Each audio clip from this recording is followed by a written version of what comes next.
So this reading here is from the Gospel according to John in the Christian scriptures, from chapter 20, verses 1 through 18. Early on the first day of the week, while it was still dark, Mary Magdalene went to the tomb and saw that the stone had been removed from the entrance. So she came running to Simon Peter and the other disciple, the one Jesus loved, and said, "They have taken the Lord out of the tomb, and we don't know where they have put him." Just for your information, the disciple that Jesus loved, scholars believe that was actually the disciple John. In the Last Supper painting, you see him leaning on Jesus' shoulder. So Peter and the other disciple started for the tomb. Both were running, but the other disciple outran Peter and reached the tomb first. He bent over and looked in at the strips of linen lying there, but did not go in. Then Simon Peter came along behind him and went straight into the tomb. He saw the strips of linen lying there as well as the cloth that had been wrapped around Jesus' head. The cloth was still lying in its place, separate from the linen. Finally, the other disciple, who had reached the tomb first, also went inside. He saw and believed. They still did not understand from Scripture that Jesus had risen from the dead, or had to rise from the dead. Then the disciples went back to where they were staying. Now Mary stood outside the tomb crying, and as she wept, she bent over to look into the tomb and saw two angels in white seated where Jesus' body had been, one at the head and one at the foot. They asked her, "Woman, why are you crying?" "They have taken my Lord away," she said, "and I don't know where they have put him." At this, she turned around and saw Jesus standing there, but she did not realize it was Jesus. He asked her, "Woman, why are you crying? Who is it you are looking for?" Thinking he was the gardener, she said, "Sir, if you have carried him away, tell me where you have put him, and I will get him." Jesus said to her, "Mary." She turned toward him and cried out in Aramaic, "Rabboni," which means teacher. Jesus said, "Do not hold on to me, for I have not yet ascended to the Father. Go instead to my brothers and tell them, I am ascending to my Father and your Father, to my God and to your God." So Mary Magdalene went to the disciples with the news, "I have seen the Lord," and she told them that he had said these things to her.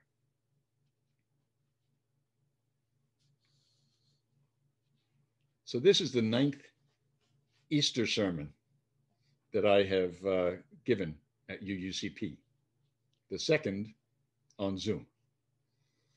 And it's hard to believe it. You know, it's kind of like Easter. It's hard to believe, right? 9 years ago, I gave my first Easter sermon here. You know, most Unitarian Universalists don't believe in the physical resurrection from the grave of Jesus, and I count myself among them. But I don't want to spend a lot of time talking about why I don't believe it. I'd rather focus on what I do believe about Easter.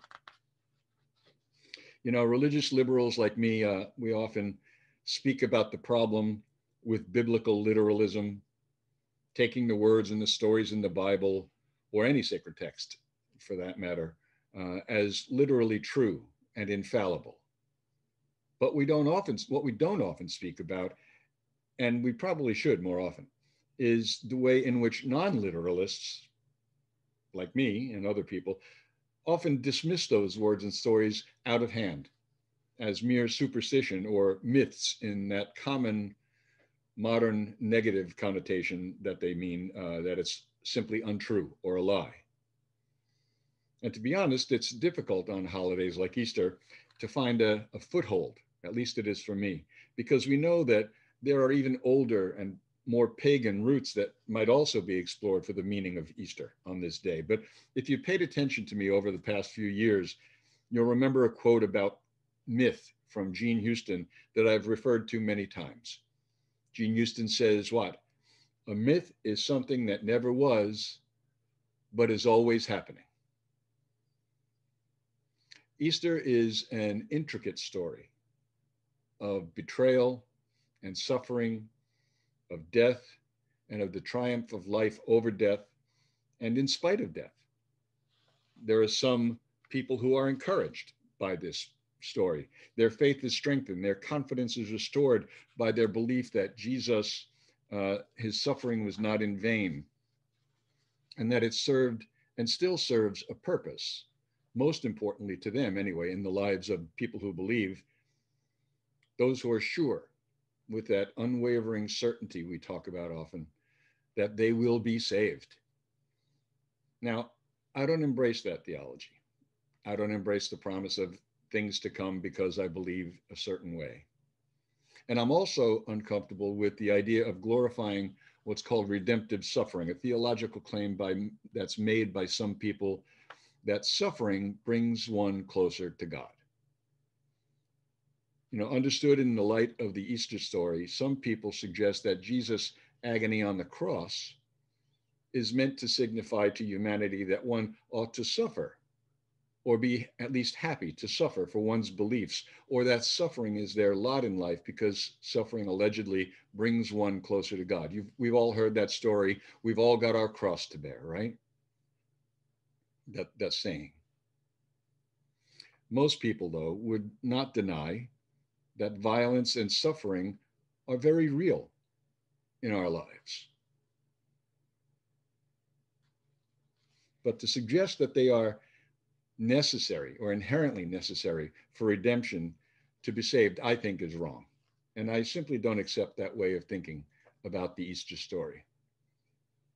I'm also not a believer in the idea of blood sacrifice or substitutionary atonement, that God requires some sort of a human blood sacrifice to somehow atone for me and bring me closer to the divine or whatever. So let me begin with something that I've said before about my personal take on Easter and the resurrection story. People ask me why I celebrate Easter, even though I'm not a Christian, nor do I believe in the physical resurrection of Jesus. I celebrate because I believe it's a spiritual metaphor, one of the most powerful and heartening of spiritual metaphors for our own apotheosis and resurrection to new life. That word apotheosis is from the Greek. It's the idea of being changed into a deity, into a divine person. Every day offers us, yet again, the chance to experience our own divinity and spiritual transformation. The stone is rolled away and the tomb is left empty every time we acknowledge our own Christ reality, our own Buddha nature, whatever name you choose to call it, and the Christ reality of all beings and things as part and parcel of that ultimate divine mystery in which we all live and move and have our being. To do that, though, we have to die to our small, petty ego selves. And that's a difficult and very often a painful process, I believe. And that's the inner meaning, though, of and the spiritual work of Good Friday. It's a good day to reflect and to consider our own need to die to self. Not in sorrow, but in intense anticipation of what is to come. That's where I find a foothold in this epic myth, this high fantasy, this hero's journey, if you will, of Jesus of Nazareth. During the past 40 days, our friends in the Christian tradition, and even some Unitarian Universalists, have been observing the period in the Christian liturgical calendar known as Lent. But in so many ways, for the past 15 months, we've all been observing something akin to a Lenten observance, albeit one that was not voluntary or done for a spiritual reason. We've given up meeting together, seeing our family and friends. We've given up traveling, going to the supermarket whenever we needed to or wanted to, having lunch or dinner at a restaurant. We've given up going to the movies. We've had to stop hugging and kissing our loved ones. We've given up having to see people's faces. Some of us have experienced the pain of not being able to say goodbye to a friend or a loved one when they were dying in the hospital. We've had to struggle with learning to be resilient, or even more resilient than we were before, with our own places of brokenness and the brokenness of others. But during all this, some things didn't change. The struggle for justice and equity continues. In fact, it's intensified. And this past week, referred to as Holy Week in the Christian tradition, is one more foothold that we can use in understanding this story of Easter. We're reminded that crucifixion was the mechanism of the state of Rome to kill dissent and to build this culture of complicity with the imperial regime. And that might feel abstract to us today, or maybe it feels sanitized and spiritualized somehow. The church has done that. Pardon me. But the reality is that it was capital punishment. Think of it like police killing our black and brown brothers and sisters in cold blood out of self-defense. Think of it like the structures of oppression that have killed us over lifetimes and generations. Patriarchy, colonization, poverty, greed, white supremacy, climate denial, all of those things, to name a few. These are our modern crosses, but not crosses that we have to bear as a burden until we get to heaven and get some reward. God did not create those. Human beings created those. Jesus rode into Jerusalem at the beginning of this week, the story says, as someone who identified with the victims of violence rather than with the purveyors of violence. And the story of Jesus and of Easter is embodied in the lives of people who stand with and speak up beside those who are vulnerable to harm or oppression, to abuse and neglect. People like Martin Luther King, people like Rosa Parks. We know who they are. People like us. Today, I'm thinking especially about people like George Floyd, a victim of the purveyors of violence that Jesus refused to be complicit with, a victim of a state system that was built on and feeds off of the oppression and the modern day crucifixion of those that they see as other. George Floyd was not only a victim of police brutality, he was a victim of a set of laws that criminalize things like addiction, a system that still perpetuates the lie that addicts are bad people, especially Black and brown addicts and people of color. A system that has not only allowed but helped create and maintain a pharmaceutical and medical industry that pushes pills and drugs knowing that they are addictive, and that thrives on addiction, not only by getting people to take them, but then by telling them that they need to go to some expensive addiction treatment center or clinic that they can't afford. It's a power game and it's a money game. And let's not forget that so-called war on drugs that brings it all full circle by incarcerating millions of people, especially Black males. That's the system that killed George Floyd and so many others and continues to kill them. And it's one aspect of a larger system that Jesus railed against and himself became a victim of. But it's only after we pass through Lent and this Holy Week that we come to Easter morning. And there we meet Mary in the story at the empty tomb. Now, she's been with Jesus through all the horror of his betrayal and the terror and his violent death. She's inconsolable, and she's racked with sobs that just won't stop, with grief And when she arrives at the tomb, she's afraid. Not only has her teacher been murdered by the state, but now it appears his body has been stolen.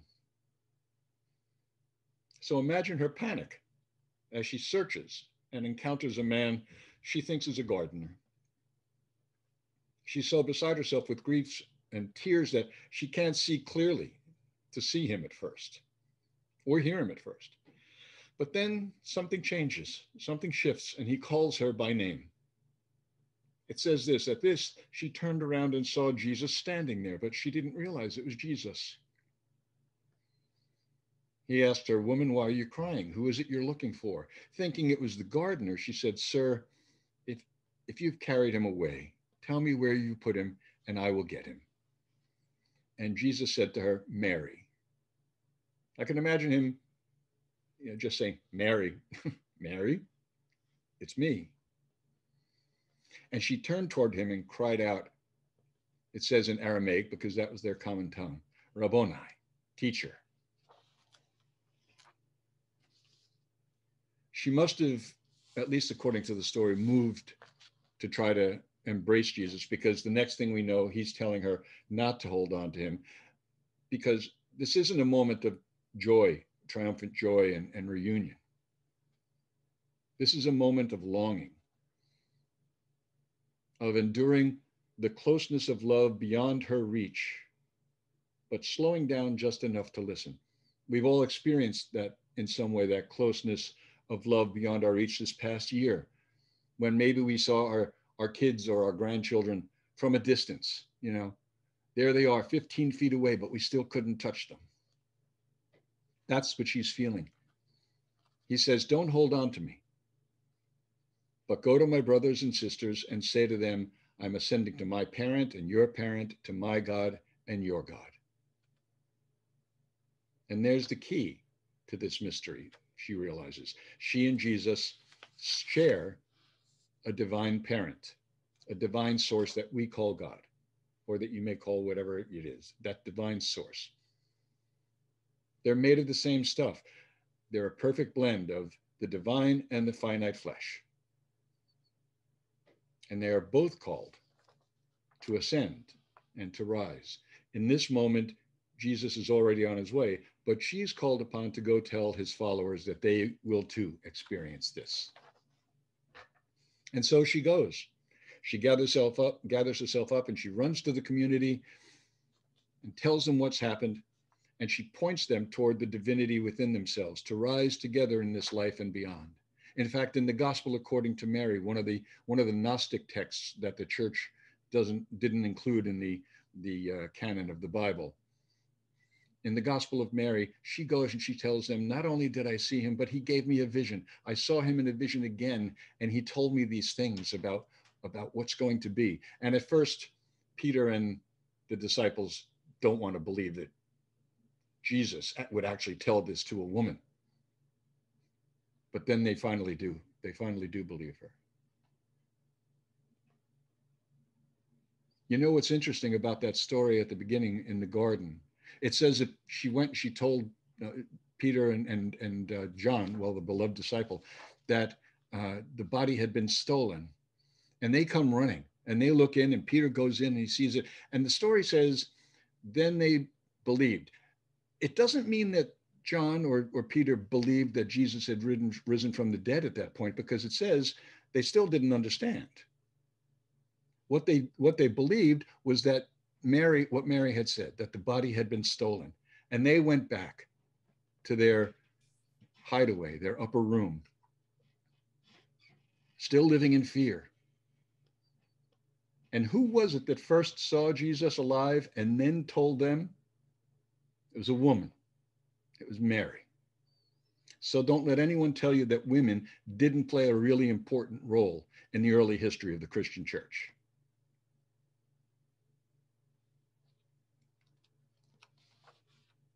And so she tells them when she sees them again that Jesus points them toward their own divinity, to rise together in this life and beyond. Resurrection, the emergence of hope and love and vitality from death, from pain, is a capacity that we can and must nurture in ourselves and in each other.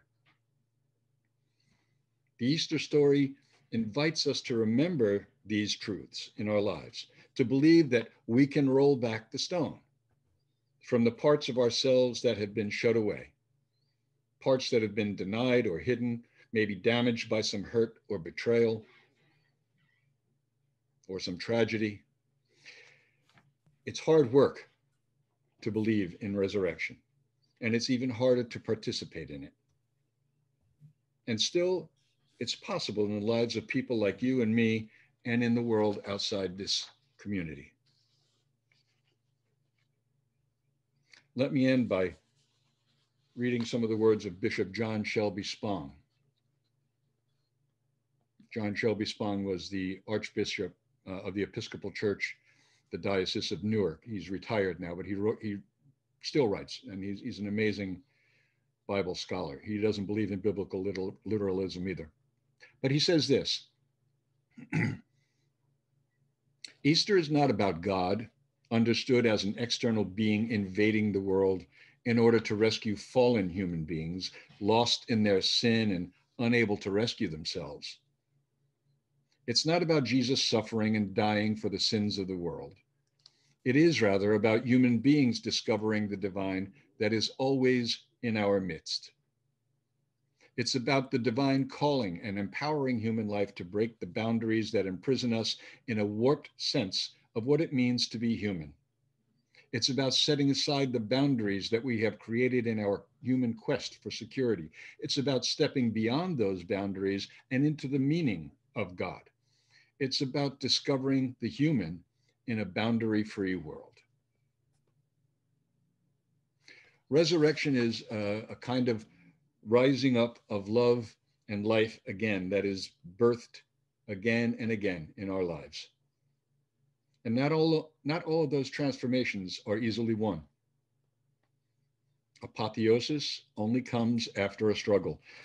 You remember the story of Oedipus. Oedipus wandered blindly as a blind man throughout Greece for 20 years before he wound up at Colonus and was taken up to Mount Olympus by the gods. And so today we embrace the idea and the truth of our lives that it's our choice each day to choose resurrection and rebirth. And as we do that, together we rise. May it be so. If you enjoyed this video, please like us on YouTube, subscribe to our channel, and click on the bell to be notified whenever we post a new video.